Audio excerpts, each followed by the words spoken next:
So, good morning. I've got a new toy today, so I thought I would do today's little video whilst I'm running. What I've got is a piece of elastic here, which is attached to the door frame of my outside building, and it allows me to run on the spot, so there's no reason why I can't get some good exercise.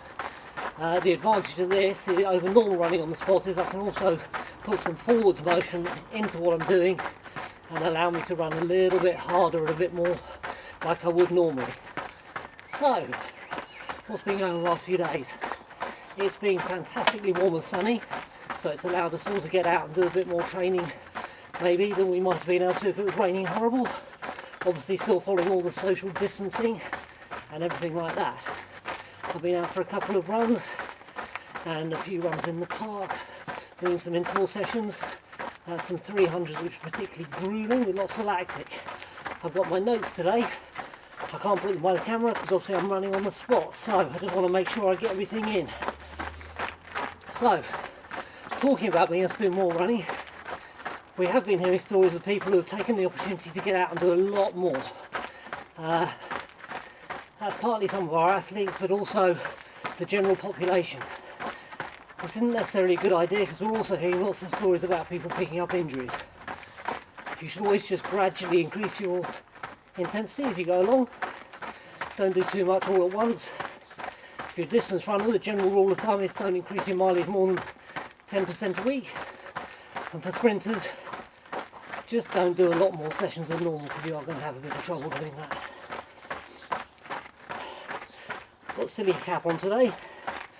That's because we should be in Spain at the moment on our warm weather training. This time we were meant to be going to Lloret de Mar, which is where we went a couple of years ago, and I think it's fair to say the whole group are really disappointed that we're not going to be working out there. Today should have been our rest day. We should have been out having a bit of fun, seeing the sights, maybe doing some joint activities. Tomorrow would have been our test session. We could have seen how everything was going. We've missed out, but we will be back. We'll be back next year with any luck. The guys have organised it for us out there. It's been fantastic. We've got refunds, so we should be ready to go again for next year.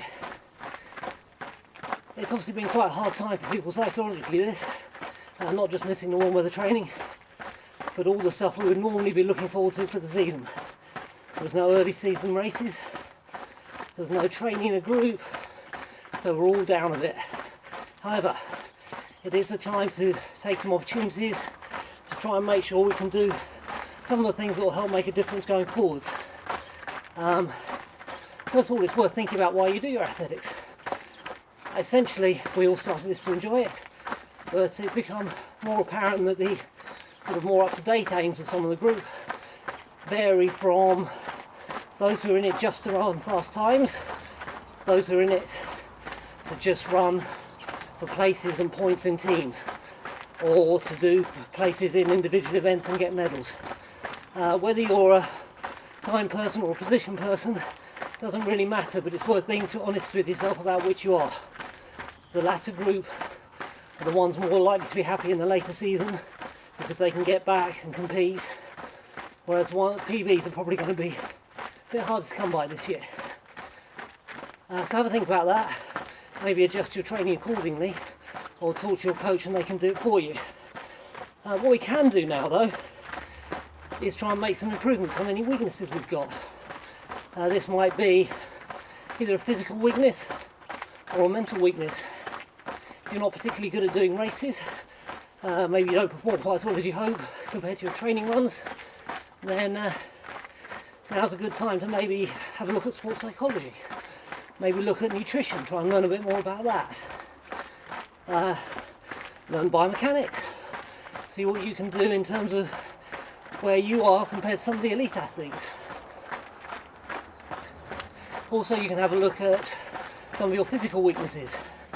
Now, personally, I know that my squat's not very good.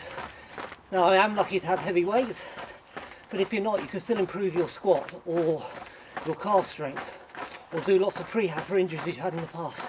All these things will put you in much better stead for when we can come back and provide a bit of a goal psychologically for what you can do in this lockdown period. Oh, I'm starting to get a bit out of breath. I think that's pretty much it for me for now. I'll try and demonstrate a bit more about some exercises next time, but to finish off I'll just do a little bit of a sprint to show how hard you can work doing this.